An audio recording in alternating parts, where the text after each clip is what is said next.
5번 의사표시로 발생. 자, 먼저 111조 1항 기억나야 되죠.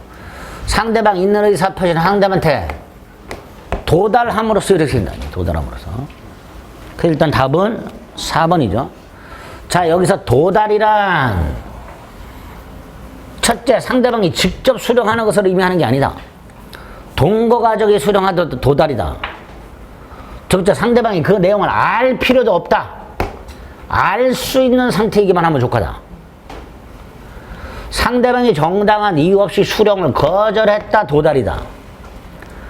등기나 내용 증명 우편물을 보냈는데 반송이 안 됐다. 도달이다. 하지만 보통 우편물이 반송이 안 된 경우에는 도달이 아니다. 이런 것들이 일단 기억나야 되죠. 그리고 발신주의를 취하는 경우 예외가 3개가 있죠. 무권 대리 행위에서 상대방이 본인에게 최고했을 때 본인 확답, 본인이 상당 기간 내 확답을 바라지 아니하면 추인을 거절한 것을 본다. 격지자 간의 계약은 승낙 통지를 발송할 때 성립한다. 사고에 한 연착의 경우에 청약자가 지체 없이 연착 통지하거나 미리 지연 통지를 발송해야 된다. 이런 것들이 우리 시험범위에 있는 발신주의가 되겠죠. 도달해야 효력이 생기니까 도달 전에는 철회할 수 있다. 도달 후에는 철회하지 못한다. 또 불착이나 연착은 다 표의자의 불이익. 그래서 표의자는 도달에 관한 입증 책임을 부담한다. 이렇게 되죠. 111조 2항. 표의자가 의사표시를 발송한 후에 사망하거나 제한 능력자가 되었다 하더라도 그 의사표시에게는 아무런 영향이 없다. 이렇게 되죠. 상대방이 의사표시를 수령했을 때 제한 능력자, 그럼 표의자는 대항할 수 없다. 도달 주장하지 못한다. 상대방이 도달을 주장하는 것은 무방하다. 두 번째, 상대방의 법정 대리인이 도달한 후에는 표의자도 도달을 주장할 수 있다. 그래요. 과실 없이 상대방 소재를 알 수 없을 경우 공시 송달에 하여 상대방에게 도달시킬 수 있다. 이렇게 조문 3개가 달달달 암기가 되어 있어야 되고, 특히 도달 관련된 몇 가지 기본이 되는 판례들 이거 확인 꼭 하셔야 됩니다. 답은 4번이죠. 6번 대리권 소멸 사유. 127조 임의 대리와 법정 대리의 공통 소멸 사유가 있죠. 공통 소멸 사유. 뭐가 있죠? 네? 본사 대사성파.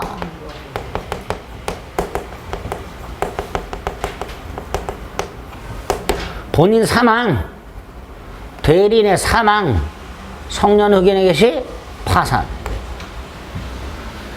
임의대리 법정대리 공통된 소멸사유. 그 다음에 임의대리의 특유한 소멸사유. 2개가 있죠. 원인관계의 종료, 수권행위 철회. 원인관계의 종료, 수권행위 철회. 그러니까 6번, 답은 4번. 나머지는 다 임의대리 법정대리 공통된 소멸사유고 4번만 임의대리의 특유한 소멸사유. 이렇게 되죠. 기억하셔야 되죠. 7번은 무슨 문제죠? 복대리 문제죠. 갑의 대리인 대리인 을 자신의 이름으로 선임한 본인의 대리인이 대리인 자신의 이름으로 선임한 본인의 대리인, 이게 복대리죠. 특징. 복대리인을 선임하는 행위는 대리 행위가 아니라 대리인의 수권행위. 복대리인을 선임하더라도 대리권은 소멸하지 않는다. 복대리권은 대리권에 종속한다. 의존한다. 복대리권은 대리권의 범위를 넘을 수가 없고 대리권이 소멸하면 복대리권도 소멸하고 그렇게 되죠. 복대리인은 대리인의 선임감독에 복종한다. 복대리인은 언제나 임의 대리인이다. 복대리인은 본인의 대리인이다. 따라서 대리행위 당시 본인을 위한 것임을 표시하라. 대리인을 위한 것임을 표시해서는 안 되고 본인을 위한 것임을 표시하라. 이 특징이죠. 그 다음 조문 암기해야 되죠.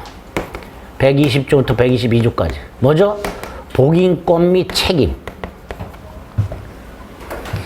임의 대리는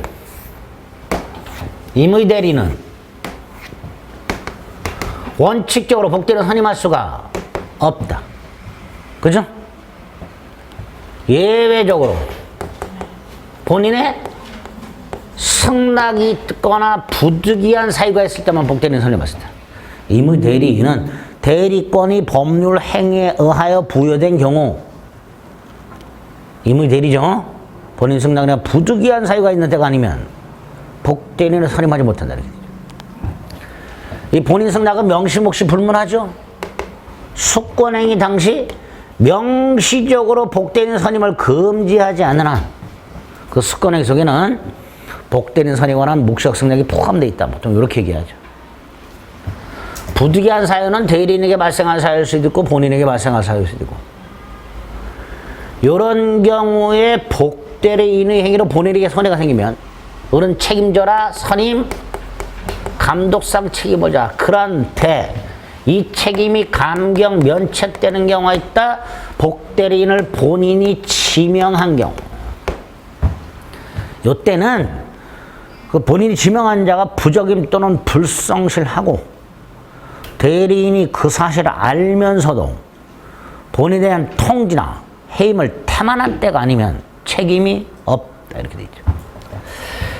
반면에 법정 대리는 그 책임으로 복대리인 선임할 수 있다. 무제한 선임권과 무제한 무과실 책임을 져라. 단 법정 대리인이 부득이한 사유로 복대리인 선임한 경우에는 선임 감독상 책임만을 져라. 이렇게 되죠. 복대리인의 지위 123조 본인의 대리인이고 대리인과 동일한 권리 의무가 있고 여기까지. 그럼 7번. 갑의 임의 대리인이 일의 편의를 위하여 임의로 복대리인 병을 선임했다라고 되어 있죠. 본인 승낙 없지요. 부득이한 사유도 없지요. 그러니까 병은 무권대리 이렇게 되죠. 어른 병을 선임한 권한이 없어요. 지금. 본인의 승낙도 없고 부득이한 사유도 없어요. 따라서 병은 뭐가 된다고? 무권대리. 답은 하나밖에 없죠. 4번. 병행위는 뭐가 된다고요? 무권대리가 된다요. 1번 임의 대리인은 봉인권이 없습니다. 2번 병은 대리인이 아니라 본인 갑의 대리인입니다. 갑의 대리인인데 무권대리예요. 그죠? 3번 사자 아닙니다. 대리입니다. 5번 갑에게는 효력이 없습니다. 무권대리니까. 그죠? 답은 4번.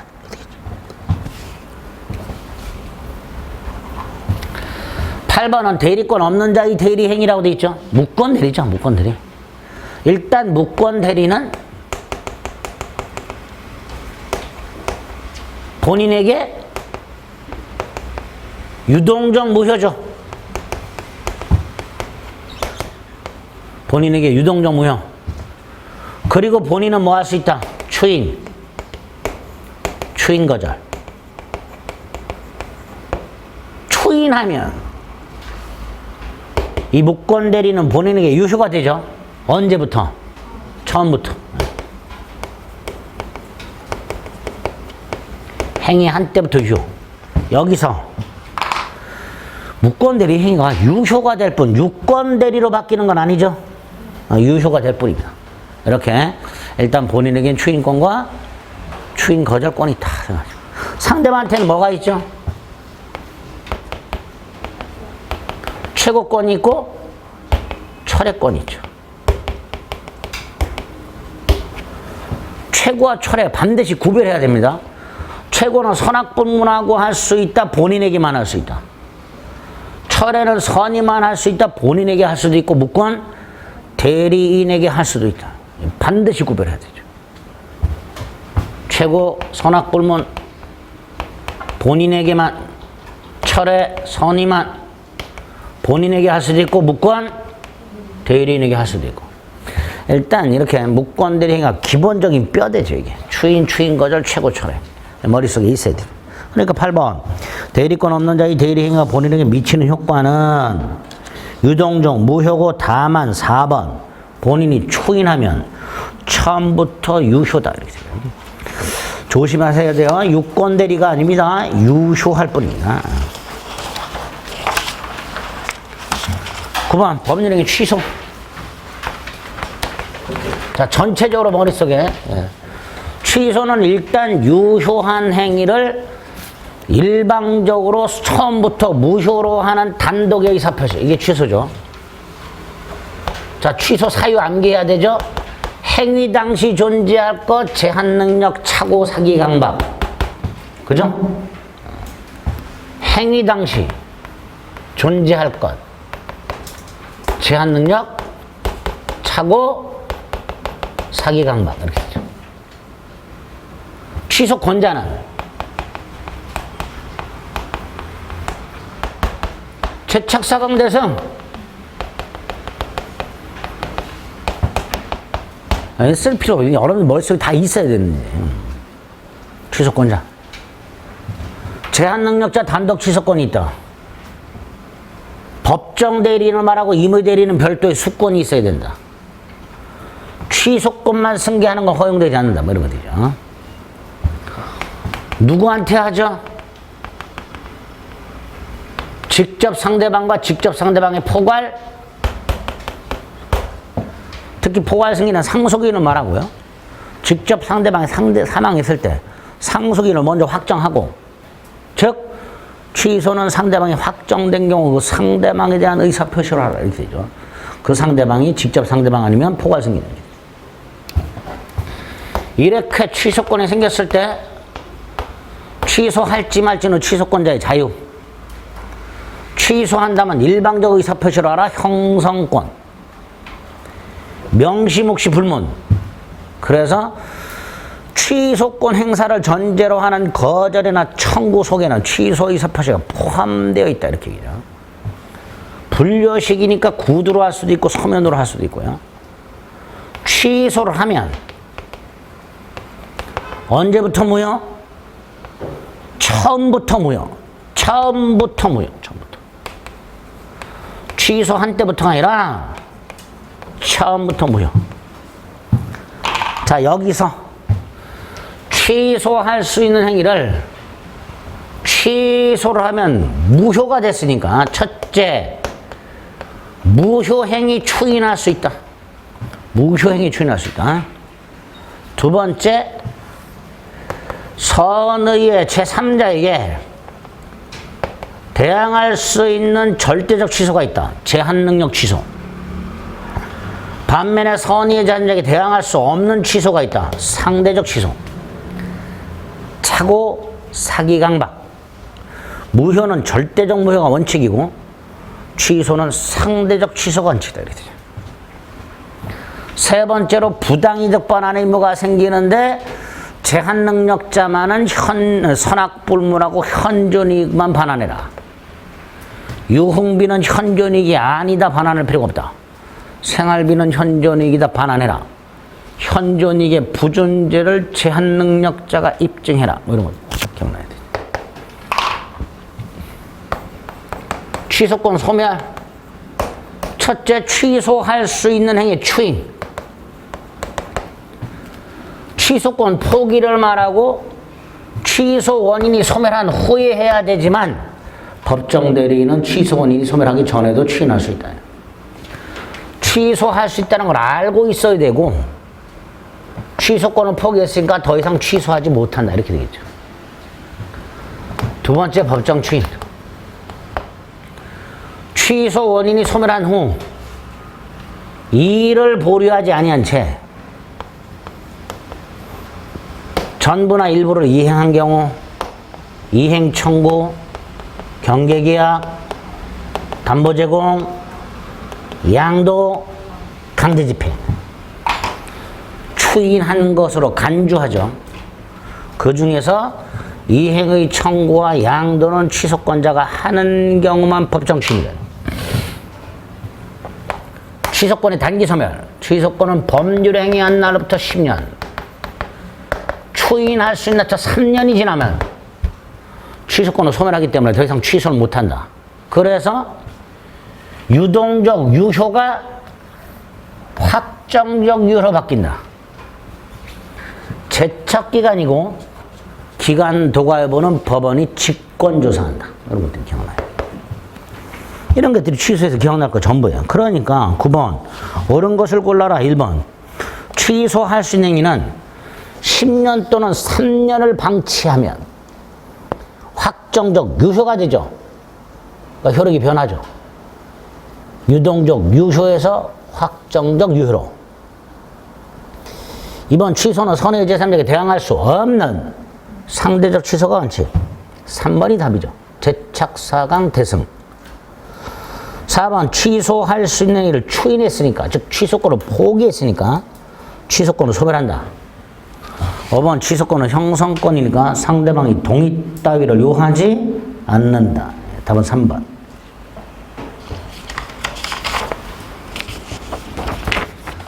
10번 조건 조문 암기해야 되죠. 1번 151조 1항 조건이 선량한 풍속 기타 사회질서에 위반했다. 그 행위는 무효가 된다. 불법 조건이 붙어있는 법률행위는 그 법률행위 자체가 무효가 된다. 판례 기억해야 되죠. 부첩관계의 종료를 해제 조건으로 하는 증여.